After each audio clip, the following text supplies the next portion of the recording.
Lancement officiel du projet de la revalorisation de la biodiversité en s'appuyant sur les connaissances traditionnelles africaines au centre du Bénin, c'est ce qui a réuni ce jeudi 20 juin 2024 des autorités politico-administratives et gardiens des valeurs traditionnelles dans la cour de l'ONG suivie de la mère de l'enfant de Dassazoumi.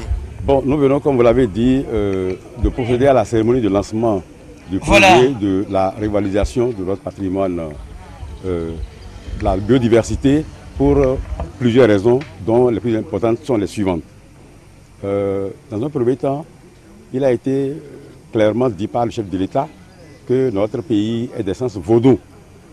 Cela veut simplement dire que notre culture est la chose qu'il faut revaloriser, qu'il faut placer au-devant de toutes nos actions.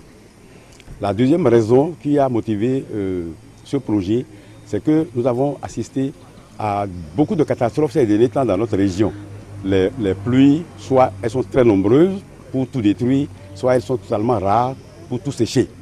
Ces deux raisons ont fait que, sur la base du programme d'action de notre ONG, il est prévu que nous puissions accompagner les communautés, surtout les praticiens qui ont besoin de plantes pour faire leurs produits, nous avons besoin de les accompagner. Ces trois raisons ont fait que nous avons initié ce projet que nous avons présenté à un partenaire qui a bien voulu accepter et l'appuyer financièrement.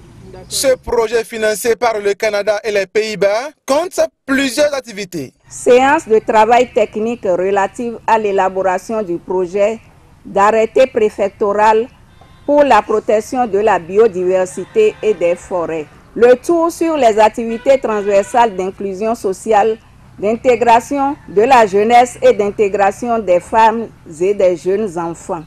Tout au long du projet, nous allons mettre en face les moyens modernes de protection des forêts et les moyens traditionnels pour coproduire en présence de nos jeunes filles et garçons les nouveaux moyens de protection de nos forêts qui aideront à développer leur résilience face au changement climatique que nous observons depuis plusieurs années et qui affecte la réalisation des objectifs du développement durable. Les autorités présentes à cette cérémonie de lancement trouvent la pertinence du projet et promettent jouer de leur partition pour accompagner l'ONG suivie de la mère et de l'enfant. Nous avons compris que nous pouvons beau investir dans les infrastructures socio-communautaires, on peut beau construire des écoles, on peut appuyer les groupements de femmes pour améliorer leurs conditions de vie et de travail. On peut tout faire, mais si nous ne sommes pas dans un environnement sain, on aurait fait donc œuvre inutile. C'est pourquoi nous portons une attention particulière à la question de la préservation de l'environnement, à la question des reboisements, à la question de tout ce que nos agents des eaux et forêts font dans nos localités pour changer significativement donc, la qualité de l'environnement et assurer donc un mieux-être à nos agents économiques sur le terrain. Je voudrais donc réitérer notre engagement et dire que nous n'allons pas marchander nos efforts à accompagner cette initiative de l'ONG Suivi.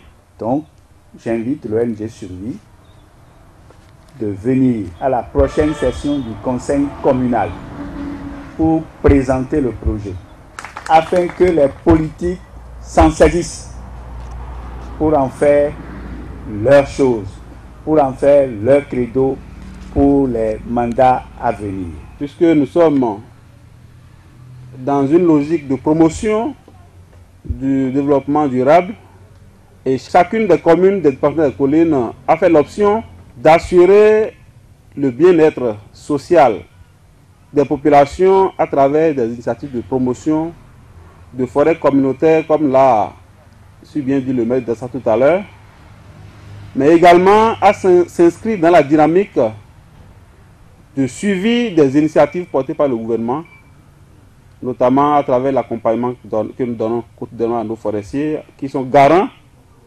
du suivi de la bonne santé de notre environnement. Ce projet entre en droite ligne dans tout ce que le gouvernement du président Patrice Talon fait en termes de valeurs culturelles, en termes de revalorisation de notre culture et également de préservation de l'environnement. Le pan de ce projet que je trouve intéressant, c'est la valeur que nous donnons à notre culture à tout ce que nos parents ont fait en termes de préservation de la nature. Les têtes couronnées ont révélé que il suffit simplement de mettre la divinité Oro dans une forêt pour que cette forêt-là connaisse une certaine virginité, qu'on ne la détruit jamais. Et je veux, au nom du préfet et du haut de cette tribune, dire tout l'accompagnement. Le département prend l'engagement de survie de la mère et de l'enfant dans cette initiative. Une initiative identitaire, c'est purement africain. Les divinités, c'est notre apanage. Et je voudrais que, comme l'a dit monsieur le maire, les conseils communaux, les cadres ici jouent leur rôle, jouent leur partition. Au nom du président Patrice Talon et à mon nom personnel, je voudrais témoigner ma gratitude et la reconnaissance de tout mon pays. Nous prendrons contact avec vous pour sa généralisation dans le pays. Aux initiés et aux têtes couronnées, un vieillard qui meurt est une bibliothèque qui brûle.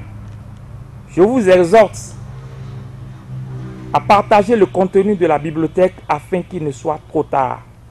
Aux autorités départementales, communales des collines, voici une ONG qui fait du concret. Je vous invite à accompagner par tous les moyens dont vous disposez. En ce qui concerne mon département ministériel, à travers cette direction technique, je ne ménagerai aucun effort pour une bonne réalisation de ce projet. À vous tous ici présents, je voudrais dire une fois encore merci et vous demande de rester collé à ce projet pour des résultats plus probants. Tout comme ces autorités à divers niveaux, les défenseurs des valeurs traditionnelles s'engagent. Tout à l'heure, nous allons quitter ici avec un engagement. Nous voulons participer à ce projet et pour revaloriser nos forêts. Mais qu'est-ce que nous devons faire au fait? Nous devons vivre sans toutefois compromettre la génération future. Ce projet a une durée de 3 ans et concerne les 6 communes du département des collines. Le partenaire financier a dit, ne connaissait pas encore les résultats auxquels nous allons aboutir, il vaut mieux aller à une phase pilote. Et c'est la phase pilote qui va se dérouler dans le département des collines. Au cas où la phase pilote aboutissait, eh bien, le partenaire est prêt à sa généralisation sur tout le territoire national. Le partenaire allait jusqu'à dire que si c'est bien, il pourrait nous faire voyager pour aller dans d'autres pays où le même problème se pose pour que nous puissions aller leur expliquer.